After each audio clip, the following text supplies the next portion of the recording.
Hi guys, welcome to my YouTube channel, and it's been a while. So today I want to talk about my experience to Kenya. It was back in 2019.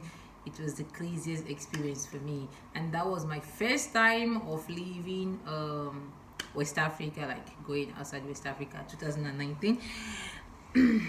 Let me sit properly.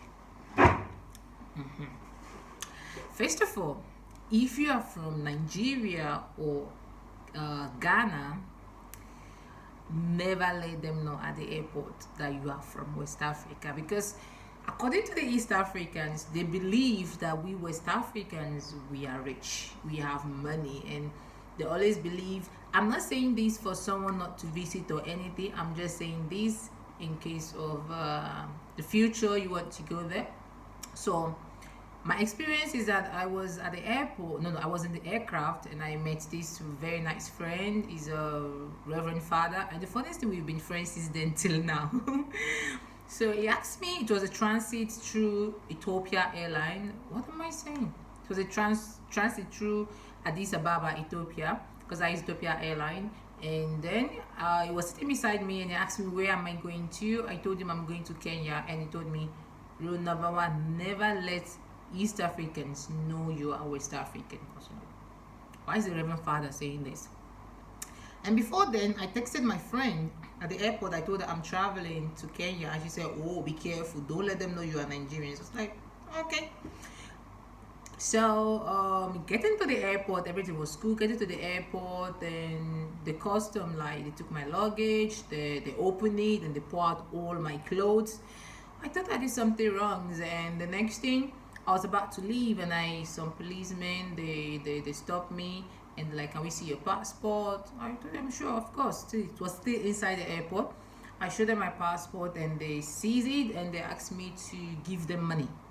I told them, I'm Nigerian, I'm not going to do that. If I didn't give policemen in my country money, what makes you think I'm going to give them outside? And they said, oh, you look stubborn. So this is my passport for a while. I just sit somewhere, and I'm like waiting for them. After a while, they realize I'm not gonna give them anything, so they call me back, and they give me my passport. So I got outside the airport, I took a taxi, and on my way to the hotel, the taxi man asked me where I come from. I forgot, they told me not to say I'm Nigerian. So I told him I'm Nigerian, and he said, oh, Nigerians, you guys have drugs, you have cocaine, you do human trafficking, you must have a lot of money on you. And I was like, no, I don't have. I'm just a young girl that wants to explore places and go on visit places. And he was like, no, you Nigerians are rich, you go to the club, you pop champagne, you have oil. And I was like, no, the oil belongs to the government, the gold, whatever, belongs to the government. I'm just a normal regular girl, don't know nothing. So he stopped me at the I got to my hotel, and I was checking in, and he was waiting for me. I told him, sir, you can go. I was like, no, I want to be sure you are safe. I was like, okay, it's okay. And when I was done checking, I was about to go to my hotel, and it was like, madam, you have to pay me. Again, why? He said, because I waited for you to check in, and so now you've done your check-in or whatever, you have to pay me. And the hotel guy was like, you have to pay him. I looked at them like this. I eased and just go with my bag. I didn't even say it. I was thinking they were going to follow me. And by the way, I paid him for this taxi. But when I was going to the hotel, he was standing, and he was like, oh, I want to wait and make sure you get into your room safely. I was like, oh, nice, thank you. But I didn't know he had another motive behind it. I was like, oh, you can go. He said, no, I want to make sure you get into the hotel room, and I want you to be safe. I want you to check in safe, blah blah blah, stuff like that. I didn't know he had another motive of trying to charge me for waiting, like waiting. So this next day, I booked taxi, and I went to Mombasa. Reason why I went to Mombasa was because of Diane Beach. It looks so beautiful on Instagram. Rule number one, never follow picture. Okay, that is rule number two, never follow picture. That was my biggest mistake. I followed the picture because everybody were tagging them. It looks so beautiful. It was beautiful though, but not like the Instagram. Deep story. So I go into the taxi. I told the taxi man, I said, oh, I go into boat. I was like, do you know Diani Beach? He said, yes. I said, I'm going there. Then he started asking where you from. I was like, Nigeria. And he says the same thing. Oh, you Nigerians have cocaine, you have drugs, you have crude oil, you have gold, you have. I was like, no, you watch too much of BBC and CNN. We're not that bad. We know that we don't really have all those stuff. Like, we do have, but we're not that rich the way you people think we're rich. And so along the way, the taxi man just stopped. I swear to you, he just stopped and he said, "Get down." I was like, "Why?" He was like, "Get down." And I told him, first of all, I don't even know where I am, and he asked me to get down. I was like, I'm not dropping. Then he locked the car, he stopped at the place, he speaks Swahili to some people, and from there he drove to the police station. The only thing I could hear among all of them was just Nigerian. I can't hear the rest. And the next day went to the police station, and he came out with the policeman, and he said, "Oh, this policeman will follow us to where we're going to, and you will pay him." And I was like, "I'm sorry, sir. Don't you get salary? Why should I pay you?" First of all, I don't even understand what's going on. We just drove to the police station. It's like, "Oh, you Nigerians are stubborn." And the funniest thing, the beach was just little, like 5 minutes far away, and I get there and they told me my bill is I was like, that is too expensive, but no problem. I paid. Getting to the hotel, I realized I pay like almost triple of the money.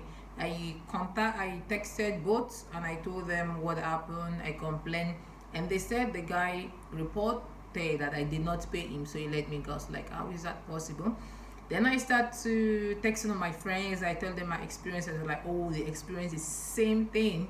And that was when I realized that most of those boats the second day I bought another taxi, and I was telling the guy my experience, and I was like, "Was the guy shot?" I said, "Yes." "Was he bold?" I said, "Yes." And I was like, he showed me a picture. I was like, "Is this him?" I said, "Yes." Like, "Oh, a lot of people have been complaining. He does that a lot. He works with the police." I was like, then I text some of my friends. I told them what happened. It was like, yeah, it happens to them a lot. To the extent, even a reverend father, a priest, imagine the priest is the first person to warn me, never tell them you are from Nigeria. I'm not saying no one should visit Kenya. Kenya is a beautiful place, actually. The beaches, it was nice. It was like my bikini. Actually, I had swimsuit. I was like a swimsuit, and I was like, black, get slim, get. But it was really a bad experience there because it was my first time outside West Africa, and they really ruined it for me. But I can't really say I enjoyed it because I was so pissed. I was supposed to spend 6 days there. I had to change my ticket and leave on the fourth day because I was not even feeling it at all. But I guess it was because I went to Mombasa, and I'm a beach lover, so because of the Instagram beach and stuff, and I decided to go there. Maybe my next visit I will go to Nairobi, but it was really nice there, and the weather was so cool. Unlike home, it was really raining at home, but there it was a little bit better. It was cool. And you know that feeling when you are deep, go to a place and you're like from different country, and you're like, you know, what did I even want to say? But the most important thing is that I went there. I still had a little bit of fun, but I had a little bit of fun, but just that the ruining. So rule number one: never let them know you are Nigerian, and then two, just ready to get embarrassed. You might be lucky, but they might try to search you. They see your passport, they feel like you are Nigerian and stuff like that, and nothing much. Just stuff had just been on my mind for a while, and I said, let me share it with you guys. So, thanks for listening. Don't forget to share and like. I think that's all for now. But it was really fun though. It was really, really fun. But just that the experience after that, I wanted to go again, but just that whenever I remember the experience, I'm like scared because it was really scary that day when the taxi man just stopped me off the road and asked me to get down, And I even thought I did something, and I was not connected to the Wi-Fi, so I don't even know where I am. I was far away from the hotel, only to find out from a lot of people that visit Mombasa that it happens to them, and that was when I said, okay, so if you want to go to some part of East Africa, I've not been to that part of East Africa, but I've been to Mombasa, Kenya, and the advice is that don't let them know you are Nigerian. That's just the thing. You can claim another country in West Africa, but they believe with Nigerians and Ghanaians we are rich, so they try to get their own portion of the crude oil, the gold, the cocoa. Like, no, I've not even seen crude oil before. I've not seen raw gold before. I've not seen like I've seen cocoa at the farm, but we're not that rich. Like the thing, the government are rich, not us. We just humble citizen. We just humble citizen trying to hustle our way and explore the world. You know, the life is you live once, so just enjoy. So, guys, that'll be all for today. Thank you.